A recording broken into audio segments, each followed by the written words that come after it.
More than anything, he loved KLOL. He was very much a part of the magic that all of us were a part of. Tom Haynes, if you start crying, stop. I'm not even going to look at you right now. There's one thing, though, that Jimmy never told me, and now he's gone. And one of these days, I'm going to get the real story. The one thing that Jimmy can always do that would make me laugh, and Stevens and Pruett can make me laugh. You know, people would say, what's it really like in the control room? Yes. That was everything you heard on the radio, for those of you that are just sort of never privy to the control room. Yes. There was woman to woman going on. I learned more in my young life from Stevens and Pruett. I didn't even know you could do that. Oh my Lord. But the one thing that always guaranteed I would chuckle in my office is when Jim Pruitt would do a Nutrisystem weight loss commercial, and then he would always go, the only thing better is 3 weeks in a Mexican jail. And I never got the exact story, but I just, as I was lying there at 2 o'clock this morning going, how do you sum up Jimmy in just a few minutes? It was that smile and that laugh and that twinkle in his eyes when he said, the drugs were for the hookers because they needed penicillin, and the guns were for protection. And Jim Pruitt walked off into the sunset. One of these days, somebody's going to tell me that real story. We love Jimmy. It's not we loved Jimmy. We love Jim Pruitt. It's why we're here.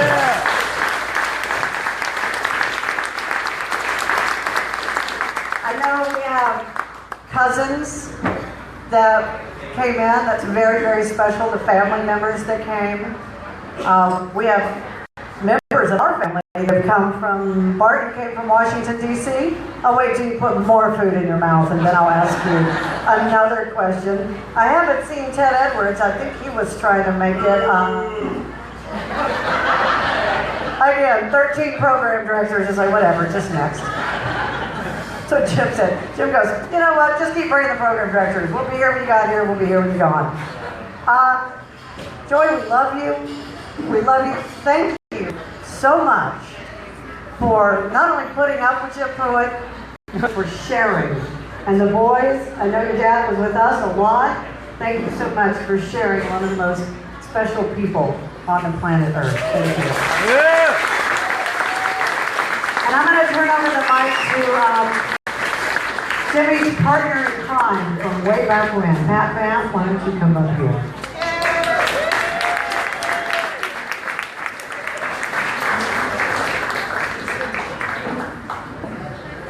Isn't she great? She's really good at this. Dayna, Steele, thank you. Joy and the kids, as Jimmy used to say, along with our extended radio family, this is a very special day, very special time to remember and to continue the legacy of a man that I first met when I shared a radio studio with him when I was 19 years old. And day before yesterday. Anyway,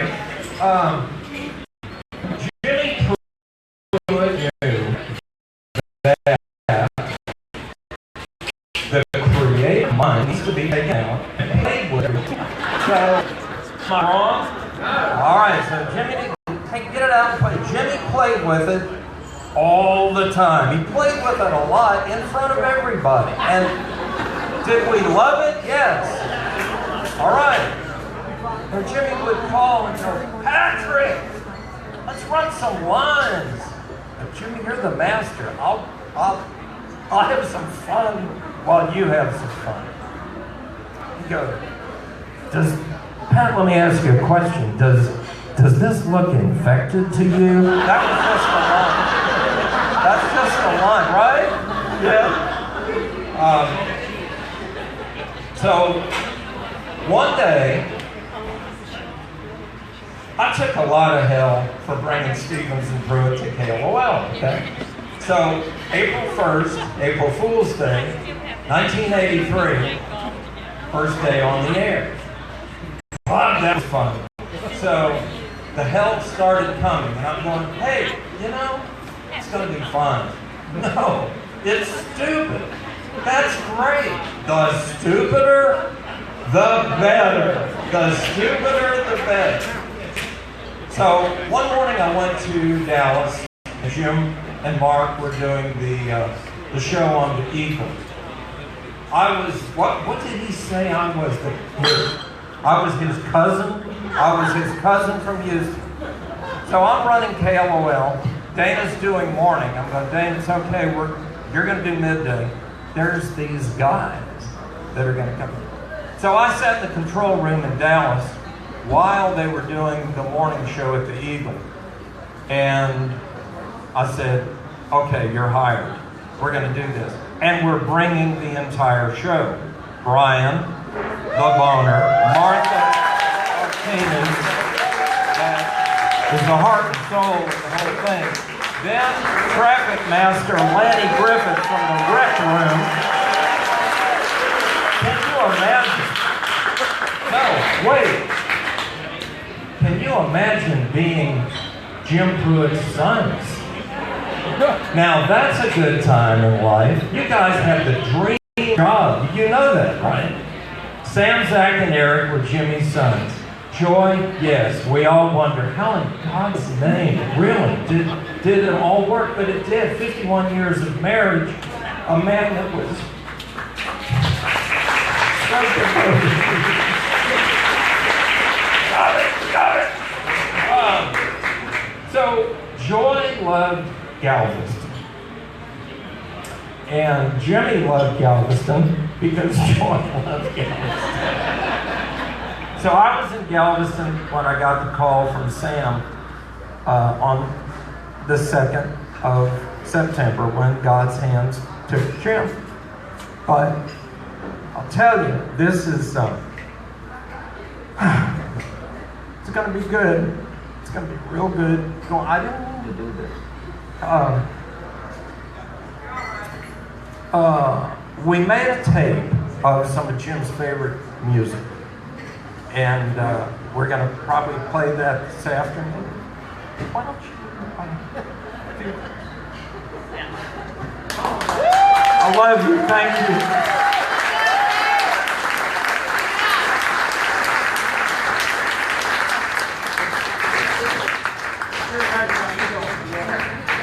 What's up, what's up, what's up? Doug did this already.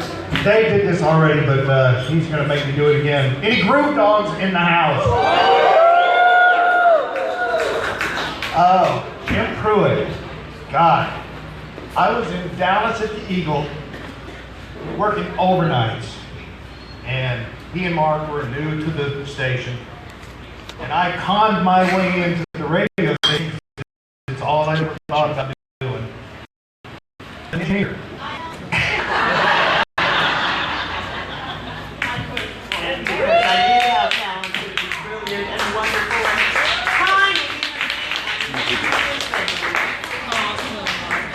Had a crush on that woman for 35 years.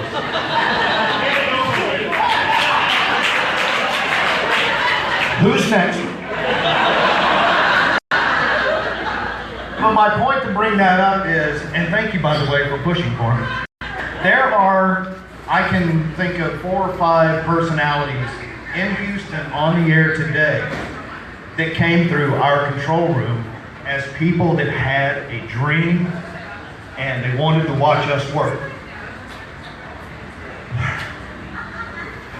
That picture is great.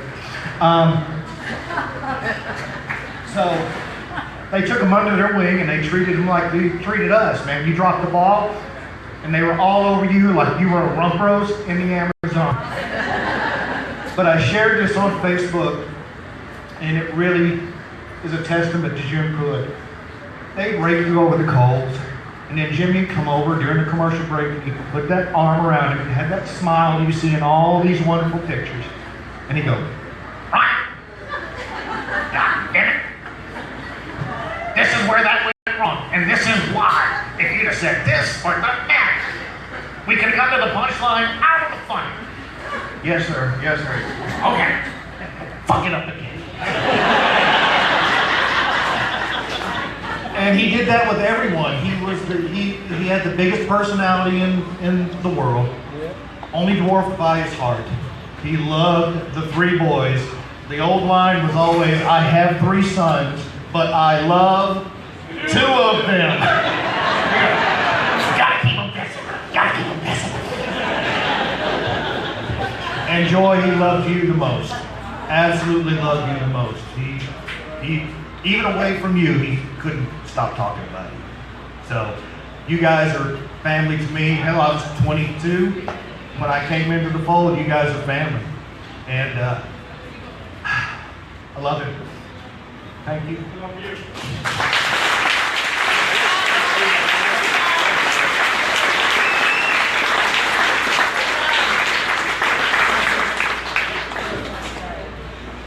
And now City Councilman Mike Knox.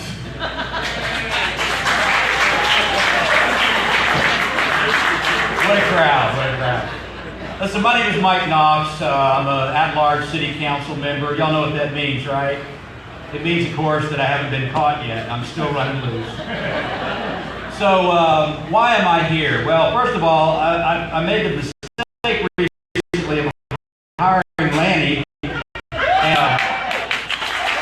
we haven't stopped laughing at our office since he got there. It's been quite a lot of fun. So, something else that I'd like to share with you a little bit is that I grew up with Jim Pruitt, listening to him on the radio. I was a police officer for many years. And I actually have a story. You know, I didn't know Jim like all of y'all know him. I knew him as a fan. I met him one time at a fundraiser where we had some officers that were injured, and he brought some KLOL posters to the fundraiser for silent auction items. And I thought, man, I got to have one of those. So I signed up on that silent auction item for $25. And I walked back there a little bit later and I saw Jim Pruitt's name for $50. I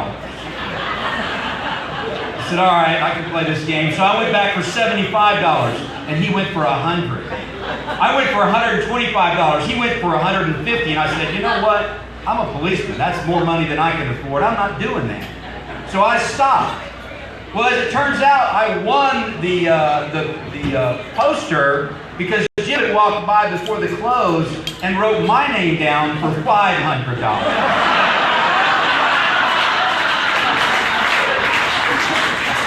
So I went hunting for Jim.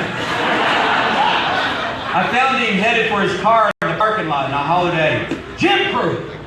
And he turned around, looked at me, and started running. I said, no, you don't have to run, you don't have to run. I said, listen, Jim, I appreciate what you're doing. It's a fundraiser, I get that. I'm going to go ahead and pay the $500, but you owe me. He goes, all right, what do you want? I said, I want a day in the studio. I want to come and watch your show as a guest, just hang out. And I got to do that. And believe it or not, that was the $500 that I've most enjoyed spending in my lifetime. You're right, the studio was absolutely nuts. So that inspired me to go to city council where the real clowns are.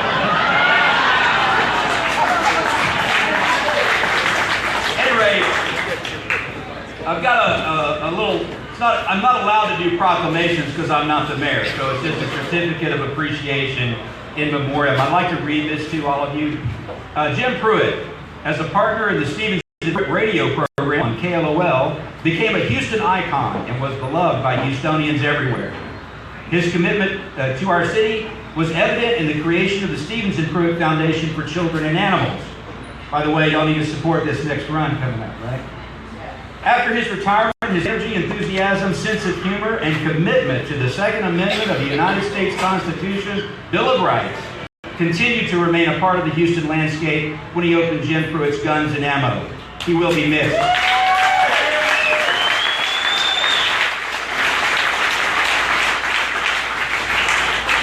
Therefore, I, Mike Knox, as if that's important, City of Houston Council Member at Large, Position 1, hereby recognize and celebrate Jim Pruitt and his life's work, making Houston a better and more enjoyable place to live, work, and play.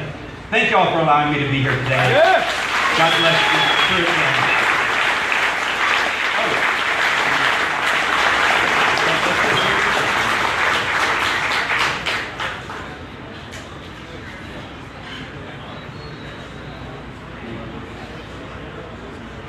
Thanks, Mike. On behalf of my family, we feel very sincere gratitude for this certificate. Thank you for your kind words. We appreciate that very much. I want to just talk to you a little bit about my father, and I'm losing my voice, so I'm going to do my best. So what was it like to be a son of the radio god? It was quite an experience. What I would tell you is that the most important thing to us was the extended family that we got to enjoy. We have brothers and sisters here we grew up with, all us grew up with, and I love you guys. She's one of my favorites. I need a hug.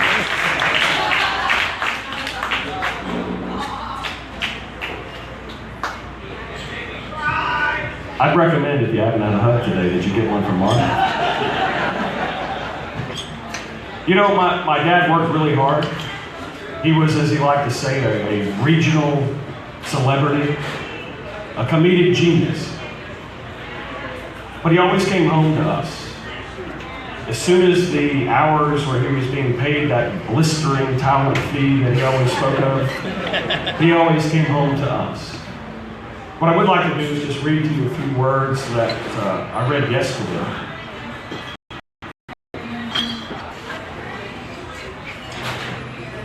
So yesterday at the Veterans Memorial Cemetery, we buried my father.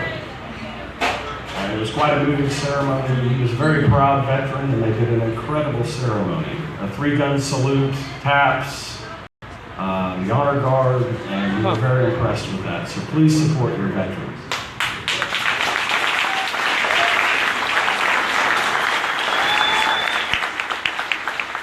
Thank you. So my father passed after a very valiant, lifelong fight against heart disease. He had his first heart attack when I was in high school. He had 6 cardiac events that sent him to the hospital. Just 3 years ago, he flatlined 11 times. But they always saved him. That's why it's so hard for us to accept this, because he would go in and they would fix him. We'd spend a week in the hospital and he'd come home and we'd care for him and he would be good again. And I have to thank the folks at the Cypress Northwest Medical Center, because they saved him so many times and we didn't recognize the power of time that we had. They did a fine job there. They did the best that they could, but finally his body just wore out. And I guess at the end of the day, all of our bodies eventually wear out. So I'd recommend you to love on your family, your friends, as long as you can, because you just don't know how much time that you have.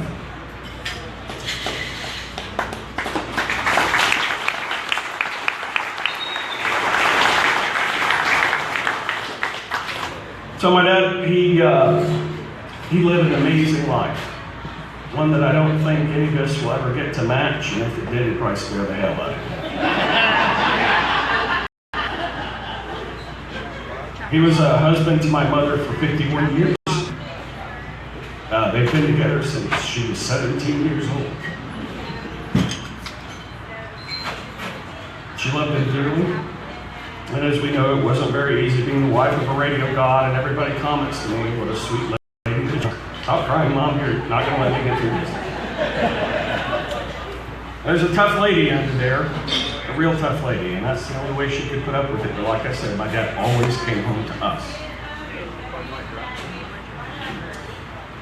My dad was a father to me, my brother Zach, brother Eric. Did you go? There you are. He was a grandfather. There's my daughter Samantha right there.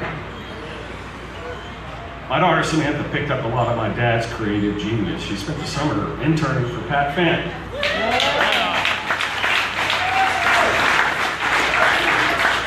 They're doing a wonderful job. One of their accounts is NASA Radio. We were starting to get, and Samantha was doing the social media for NASA Radio. We said, Samantha, we got these great ideas for you. You should do this, that, and the other thing. And here's my 21-year-old daughter saying, no, that's too controversial.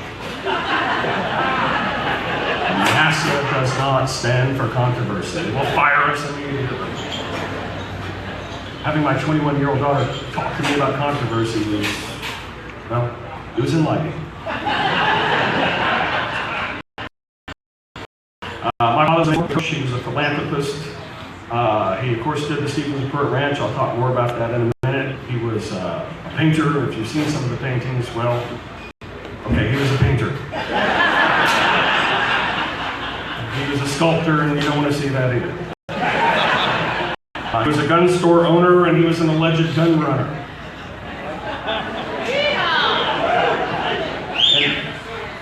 I have some stories I can tell you about that too, but he was just trying to fly turkeys to the poor in Mexico. Somehow, that got misunderstood. He was a very proud veteran of the Vietnam War in the much feared 1st Air Cavalry Division.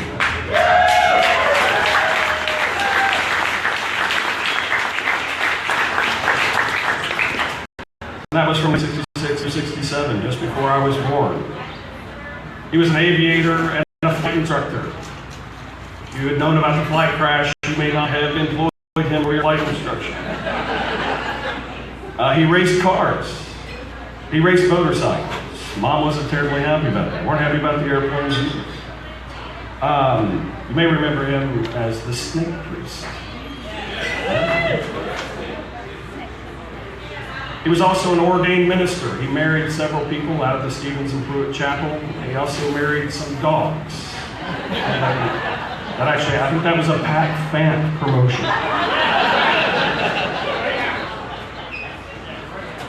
Yes, Greyhound. But he's probably best known for his radio career, and that's where he touched the most people. He referred to that as the kilowatt climb. And the world that these folks live in behind me, that's as you work your way up the wattage towers. And he worked at many different stations and had an incredible career that he was very proud of. He was a comedic genius. He was always testing new things, and he would often inquire to me and my brothers about, all right, what are you kids into? Help me out here. And we said, Dad, it's just, it's what's on the internet.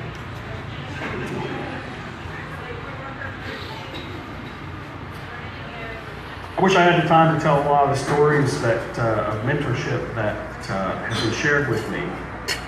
Brian spoke of the times that my dad would share with him and try to bring that craft along. You've seen on Facebook some of the folks that said how well my dad coached them into their radio careers. It just really touches me. I had no idea what a great teacher and mentor he was. I know that he was a great mentor to me. He often gave me, on my birthdays, he would always write a card to me. I saved every single one of them. One year he gave me a flashlight. He said, you'll be a light unto the world. And sometimes he told some difficult truth. He would say that the world will be good to you, or no, you will be good to the world, but the world will not necessarily be good to you. I always had these great inspirational quotes that he would give me on my birthdays. And at the age of 25, he said, son, from this point on, your body will do nothing with me. Wait, this was at the age of 25, did I say that?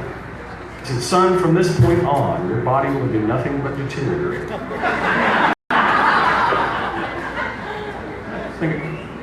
Dad, where's the inspirational quote? But you know what? He was right. I'm 47 years old now, and things are starting to break.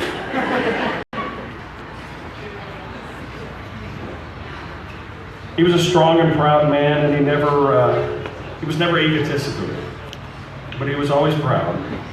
He would take the time for everyone, and as, again, the son of the radio god, that could be frustrating because I wanted to get to the next ride at Astroworld. Anybody remember Astroworld? He always took the time for everyone. Everyone was special. He had a knack for knowing when somebody needed inspiration or help or those right words, and he just had a special way of doing it. He was at the right time, the right place. Now, I'll give you an example. There was a young kid out in Cyprus at the McDonald's. And he went up to him one day and he said, "Who's in charge here?" The young man said, well, that would be the manager, but he's not here right now. He said, "No." He said, "The next time I come in here, you say, 'I'm in charge, sir. How may I help you?'" And so the next time my dad went in there, he walked up and he said to the kid, he said, "Who's in charge here?" He said, "I am, sir. How may I help you?" And in that moment, he encouraged and empowered somebody. And he did it in those sort of ways that were really unique. It wasn't just quoting Mark Twain or something like that. Just an amazing thing that he could do. And he did it for me all the time. That's what it was like to be the son of a radio god. Yeah. And the comedic genius that he was.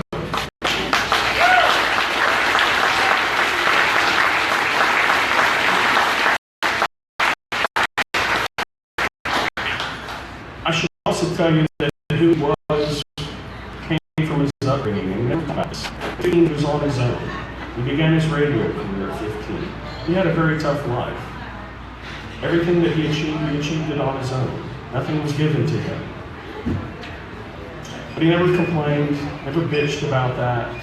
He didn't talk much about Vietnam, and that was tough for him. And I know, because I was.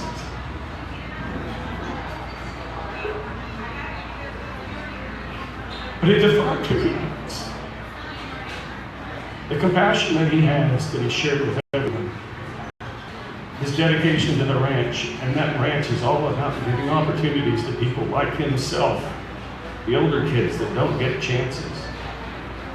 That's why the Stevens of Pruett Ranch is so important. You've got to take the time and spend the money and help those kids out that are at that age because they don't get second chances. My dad was left on his own because of his talent and his dedication and his commitment. He made it happen. But not all kids get those kind of opportunities, so it's so important that you support the ranch and other causes like that.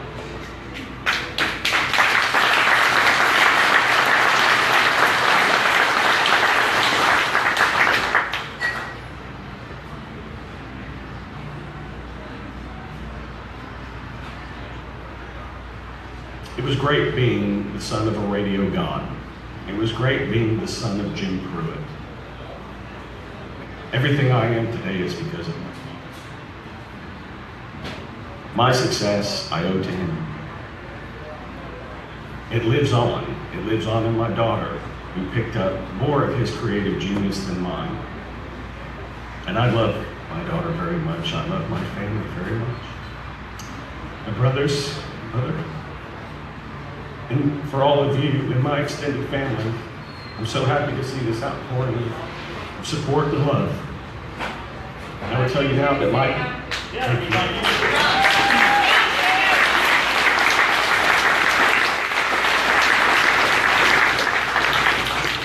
So at this point, I can see my dad giving the signal that you all recognize, and that is spin the record. We love you all, and thank you very much for coming. God bless.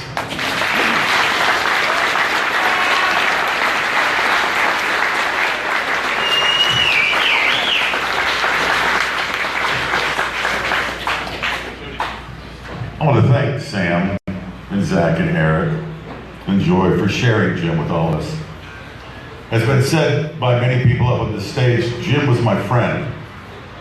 He was my inspiration. He was my hero, but he was also my mentor in work, in life, with family.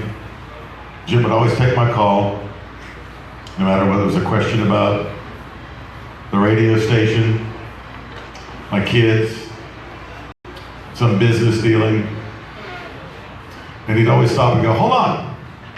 Joy, come here, it's Dave." And he'd do a bit, regardless of what I called. Gun shop, home, cell phone. He always took my call. He always made me smile. But he taught me about stewardship. Because Jim basically believed that man, all men, were basically good. He created the Stevens Pruitt Ranch for children and animals because of the credo that he lived his life by. That we have an obligation to give back to the community that we live in. The Brotherhood of the Skull is something that he created with Herschel over at Silverlust to anoint those who had served the community. And he had a little credo that went along with it. Beneath our skin, regardless of gender and race, we are all basically the same. Protect the children and animals. His legacy is the ranch.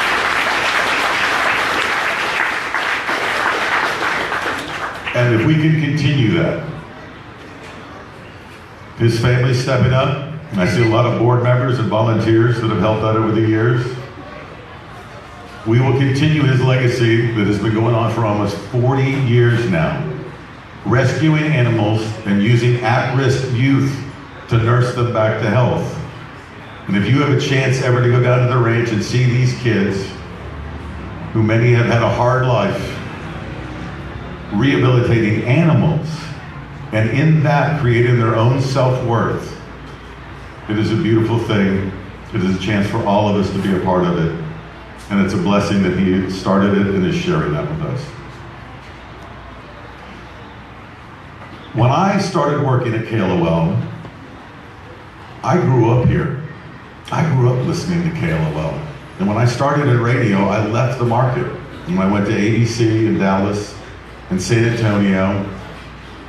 And I was done with radio after almost a decade. And I was done with it. I was going to figure out what I was going to do with my life. And I needed a job to come home. And so I begged for the overnight position at KLOL, even though I'd been syndicated in 50 markets and I've been doing mornings in San Antonio. And Dayna, Steele, helped Ted Edwards see the light to hire me. And I came in as a piecemeal job to get my life together, to come back home and move on. I spent 1 year doing overnights, and I would stick around every morning and watch Stevens and Pruett do their show. They laughed so hard, they had so much fun, and it made me realize that radio really was going to be my calling. I ended up spending the 90s working with Stevens and Pruett, and continue on after they left, and riding that horse right into the ground when they shot it from underneath us. But to this day, I owe it all to Stevens and Pruett. When I first started working there, they asked me to fill in to host the best of Stevens and Pruett. They were off on vacation somewhere. And that meant that Stevens and Pruett and Boner weren't going to be there. And I was just going to play the best of bits. But Lanny and Martha were going to be there every morning for that week. And they're like, who's the new guy? So the first day, I guess as a joke, Lanny stopped at the 24-hour newsstand at the end of the street. He got a box of Whippets. The porn shop at the end of the street. He got a box of Whippets. And they made me do Whippets while I hosted the best of Stevens and Pruett. I think I spent the 10 o'clock hour puking in the bathroom. Lanny Griffith, your traffic master. Give it up.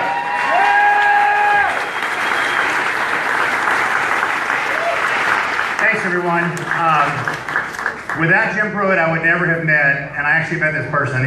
He was a real person. Jaime, the suppository nurse at Methodist Hospital. It was 1986. Jimmy had the first big one, and he was having it on the air, and he kept saying he was having backache, and his shoulder was killing him. He was like aching and all that. So we were getting Tylenol, and he was taking. He said, "Screw the Tylenol." He took the Midol, the menstrual cramping medicine out of the first aid kit in the kitchen, right, Bart? It had menstrual cramping and the Tylenol. That was it. You have a hangover, deal with it. So he has the big heart attack. He has the big open heart surgery. I go down there with Joy and the kids that day. And we sat in that Fondren Hospital third floor waiting room for 13 hours waiting to come out and say that Jimmy made it to the first big heart attack. So, okay, we can go home and, we breathe easy that, he's gonna make it. So then 4 days later, we get this call on the hotline. They said, under no circumstances let Jimmy get on the air. Under no circumstances take any phone calls from Jim Pruitt. He's had a heart attack. He's had open heart surgery. Blah, blah. Don't answer the phone to Tim. If Tim, hang up on him.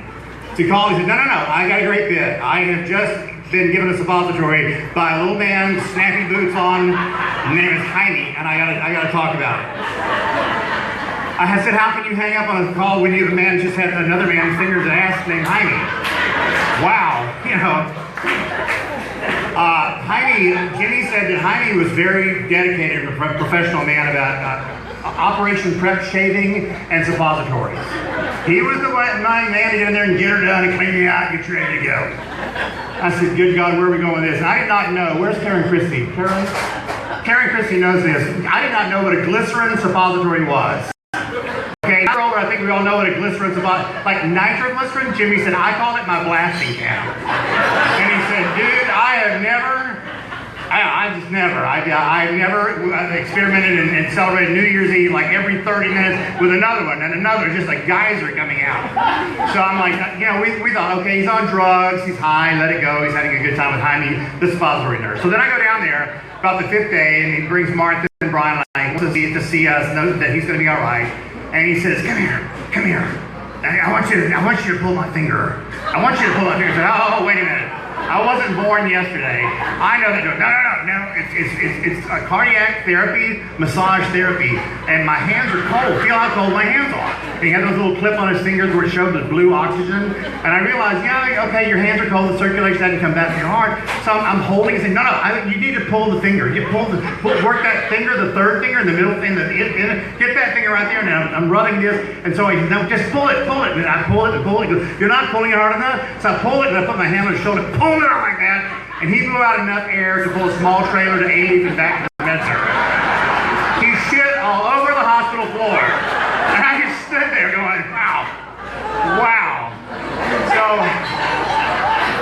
I don't know if that's what you wanted me to say, but I mean, I tell that story to somebody and said, I'll never forget the suppository, glycerin suppository. If you ever hear the word glycerin suppository, you better run like a motherfucker. You're about to blow your head off.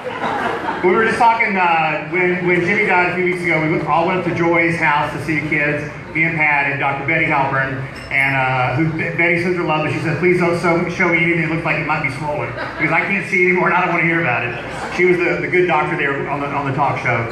And Debbie and I drove up there, and we spent all day long with Joy and the kids, and it was good because we hadn't seen Joy and the kids in a long time. We certainly wanted to be together with you guys and spend the first weekend together without Jimmy and try to make up for the void of his sudden departure after all the years of him trying so hard to live.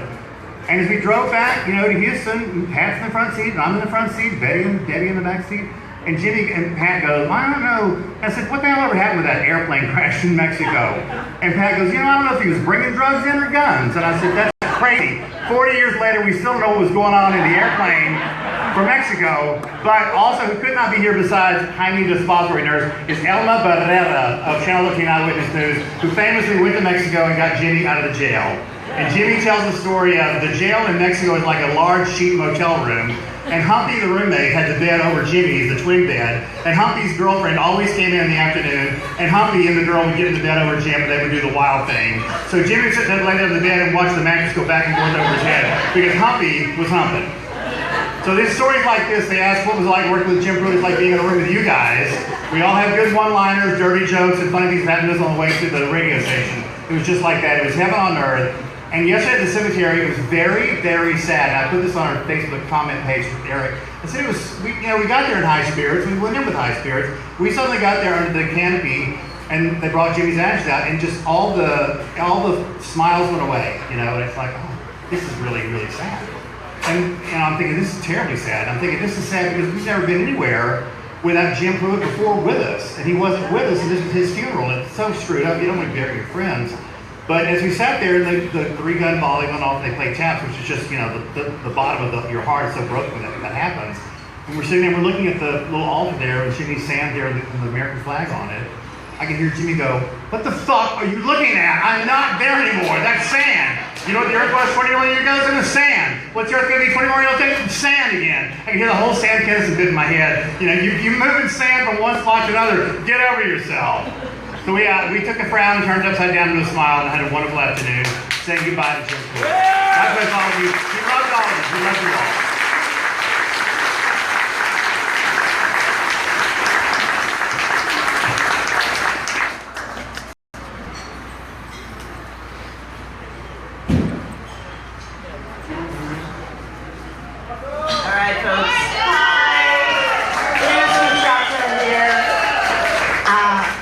Brought up a delightful little holder here to make donations. Anything and everything counts at the Stevens and Pruitt Ranch.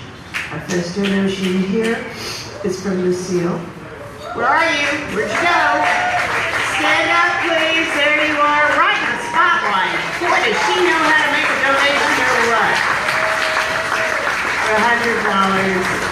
If it's $1, it helps. If it's 50 cents, if it's a prayer in your heart every evening, it helps. And love and light and caring and laughter are Jim Pruitt's legacies, along with his beautiful family. I could tell you stories. I don't think you want to hear them. But I will say, Stevenson Pruett was, especially before I got with him in 1983, was very exclusively a boys' club. Just a little misogynistic. Little bit.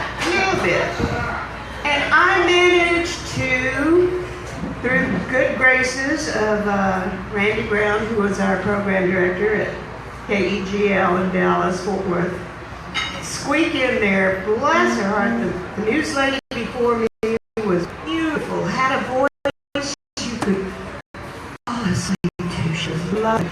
And they rode absolute rush hour. Remember, Joy? Poor Rose. Man, and I got to swim and get a little. And the first time I interjected a perspective, both of their heads popped up and spun and looked at me like, what? A girl? A girl who wants to play? And she can?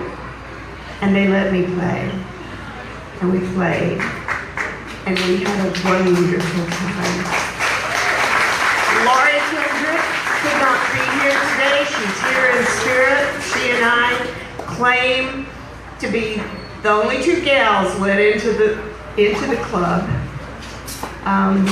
Like I said, I could go on and on and on. There are always occasions when nothing but Jim's voice and face pops into my head.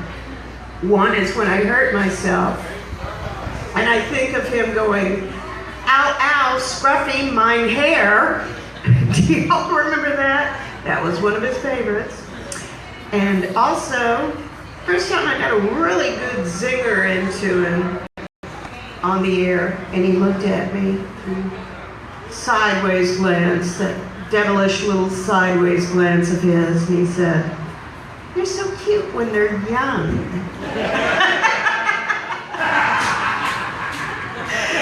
And I got to grow up. I wasn't young, not young, but I'm here, and I'm here to sing the praises of Jim Pruitt and his partner, Mark Stevens.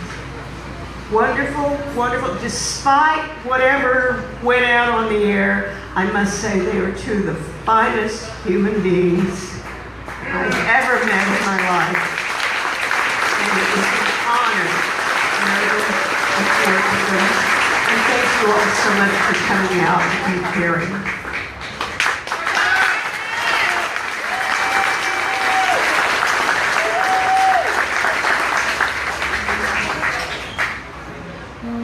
I'm another person who knows what it's like to be tag teamed by two men.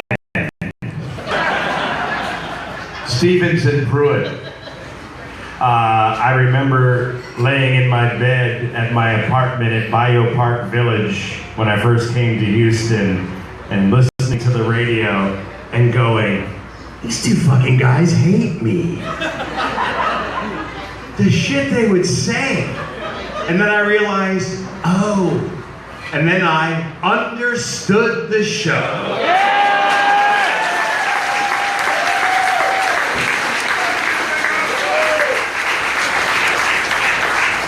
Amen, brother.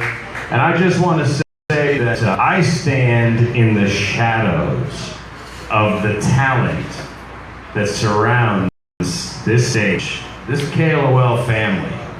These people, all of them, so talented, honored to be amongst you all and to be considered a part of the 101 KLOL history. You guys were fucking phenomenal. Phenomenal. Phenomenal.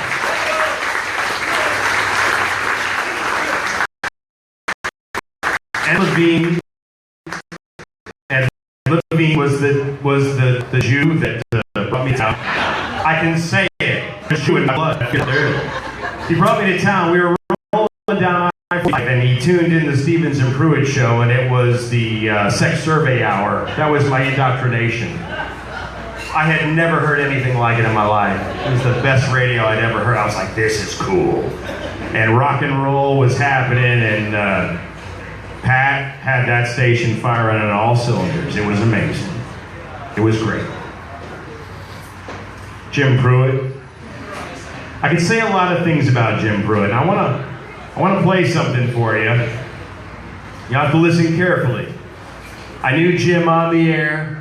I knew Jim off the air. We all knew Jim. The thing about Jim is Jim had an ability. He was born with the talent to bond with individuals almost instantly. So if you met Jim, you felt like you knew Jim, and he cared about you.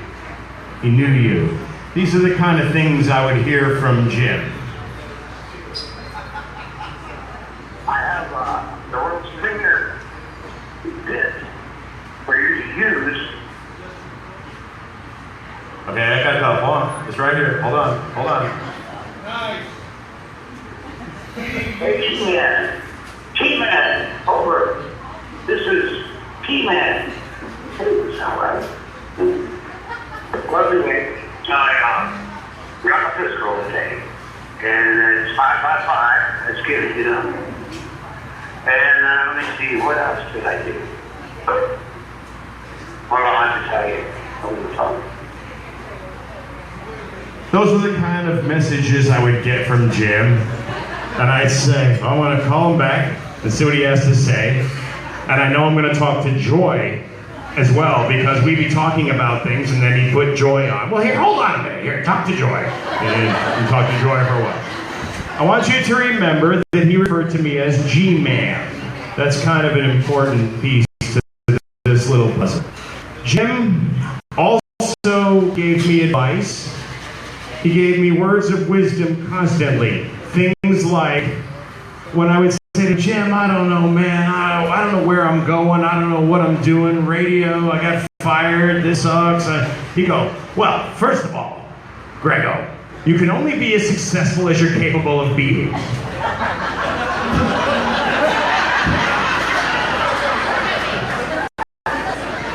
True. So I knew I was fucked up. He also, in his later years, gave me advice when we would speak on the phone in the evenings, and I'd be walking the dogs, and I'd say, oh, Jimmy, I'm sorry I haven't called due to my kids. I got this one going here, and this doing that, and I got to pick her up, and and he'd say, well, GregO, suffer those kids, suffer those children now, suffer them now, because they're going to be gone. And he gave me that advice. And so whenever I get stressed out, it's like the voice rings into my head. Suffer those children. Jim Pruitt did a show where, yes, it was a little misogynistic, just a smidge. One morning I went up there, and it was, I wasn't supposed to be there. I was there for a meeting with the program director. I guess I had done something wrong, but I went up and I walked into the morning show studio, and it was time to play Hide the Banana. And but I was young, and I walked in the studio. Bobby, you were there that morning, and I took the banana, and Jim's like, okay, now GregO's gonna hide the banana. So I took the banana, and there was a stripper there, and so I put the banana where the stripper I thought would like it most. And Jim looked at me like, all right, 390 KLOL, tell us where the banana is. But Jim Pruitt was also a man that Sam told us about that would say the Lord's Prayer every night before he went to bed. Would say it out loud. Jim was a man who was genuinely a good person. A good person. He did a show. He was Jim Pruitt. He was a humanitarian. He genuinely gave back to his community in a major way. He was real. He was a good man. Absolutely. Good man.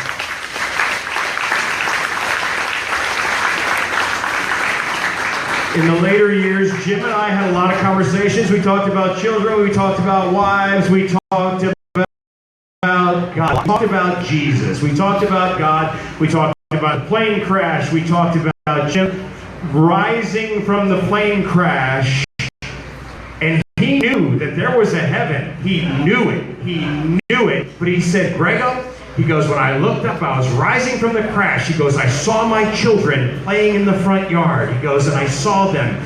He goes, and this beautiful flower that was outside the wreckage of the plane, he goes, that was there. And I was going up, he goes, and I realized that I would not be there for my kids as I was going to the other side. And I felt empathy and sadness that I wouldn't be there for them. And at that moment, bang! He woke up in that cockpit in pain. And he survived.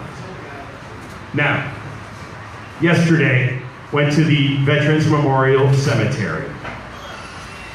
As Sam said, it was a beautiful, beautiful ceremony. He embodied that. As Brian and I talk about, Jim made Brian and I, he taught us how to be men. He was a man's man. And there aren't many of those anymore. He was cool. He was John Wayne. He was Clint Eastwood. He was Hunter Thompson. I remember one morning walking out the back of the kitchen at KLOL. I see him out there. I open the sliding glass door. Granddaughter, cover your ears. And he goes, want a hit? Oh, I'll be back in the studio here in a minute. But yesterday we're at the thing, and it was a beautiful ceremony. My boss let me out of my job to come there for a few hours with the intent that I would come back and make sure that I had enough time to finish my work to get Newsfix on the air yesterday afternoon, okay? So I'm there, I'm going, okay, what time is it? It's Houston traffic, can I get back? I'm happy I'm here, but I gotta go, I don't know. I'm going, Jim, I don't know. So finally, the thing ends, people break up, we get a couple of cars moved, I get out. I'm on the freeway. The freeway is a disaster. Beltway 8 all the way around the back, and I'm driving in silence because I'm thinking about it, meditating. Jim would say, I don't meditate on it. He'd meditate on things. I was meditating in silence. And I'm thinking about Jim. I'm going, Jim, I gotta get back there, brother. Gotta get there. Gotta get there. Man. They need me there. I promised them I'd be back. Gotta get there. This traffic sucks, dude. I gotta go. But it was great, Jim. It was a beautiful day for you. I'm glad we sent you off this way. It was perfect. I get down there, it's traffic. I get on the West Park Tollway, and I'm going down West Park Tollway, and things are good, and I'm gonna arrive. And this is where I'm gonna end my story. All of a sudden, I look over to my left, and as I told you what was important at the beginning of this, for no apparent reason, I'm on West Park Tollway, and I look over across the freeway. I told Brian this, and I see G-Man Automotive. Fucking A. He's good, and he's happy that we're here. He knows we love him. We love you, my friend, and we'll see you again sometime.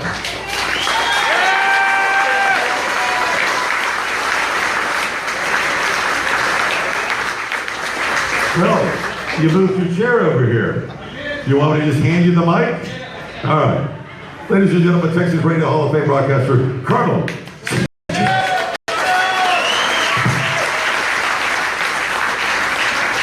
No, don't get up. I wasn't going to. First off, to the Pruett family, thank you from the bottom of my heart for allowing me to be a part of this. But more importantly, thank you from the bottom of my heart for allowing me to be a part of Jim's life. And it goes back a lot longer than KLOL. Actually not.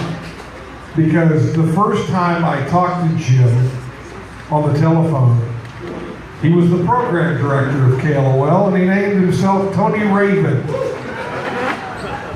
I was working driving a truck hospital system, and I called him up and I said, I'll do anything. I'll sweep floors. I'll take out the trash. I'll do whatever you need. And he says, well, I don't have anything right now. He says, I appreciate your input, and I appreciate, and he was really positive, and he turned me down. Years later, he was arrogant. That's how far back we go. Now, I don't know him as long as Pat Fant, but I know him a long time.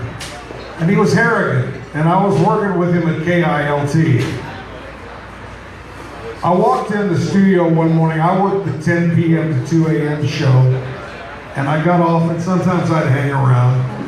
And I walked in one morning, it was about 10 minutes to 6, and Jim has taken a Houston Yellow Pages phone book. Remember those when they used to be about this thick?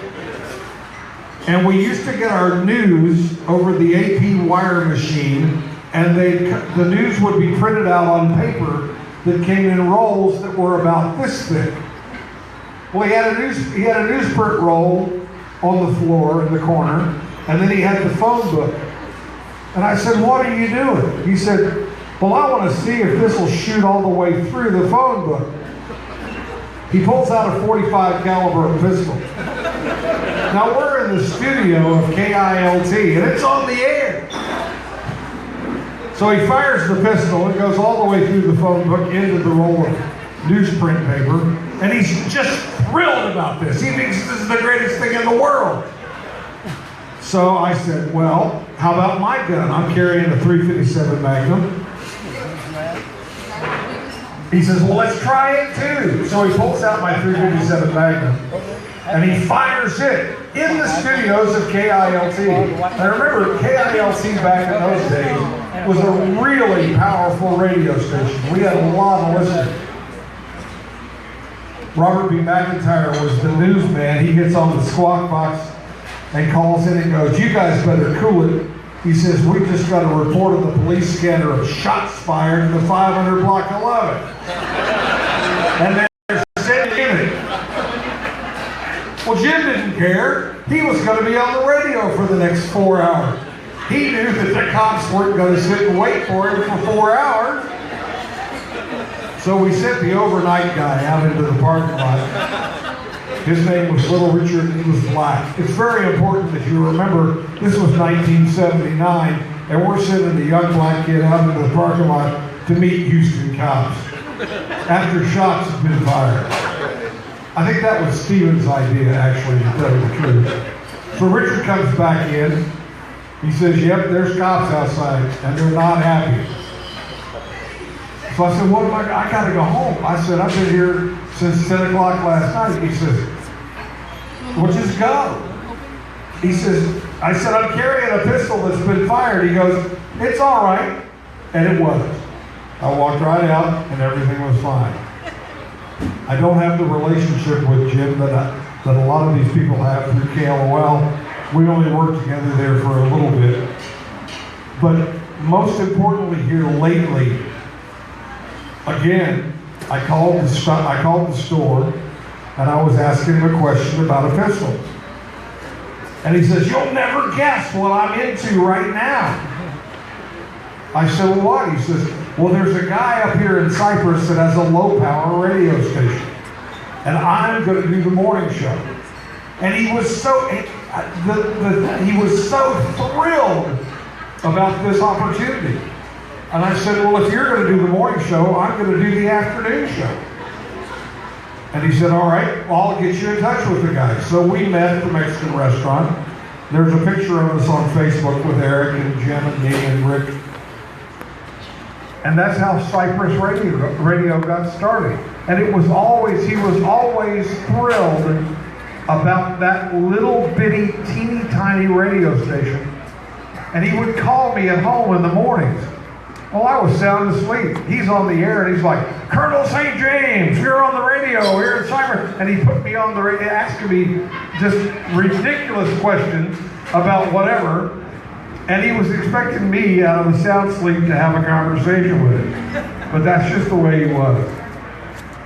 I loved him throughout all those years, and it was a lot of years. It wasn't as many years as you. And God bless Jim. That was it, Jim. And now from the sales side, I know we have a lot of KLOL salespeople here.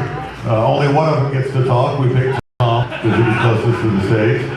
I see Ozzy's here, Carrie, Guerrero, Mucker. But Tom gets to speak. None of the rest of you do, just Tom. Give it up for the sales slut, Tom Haynes.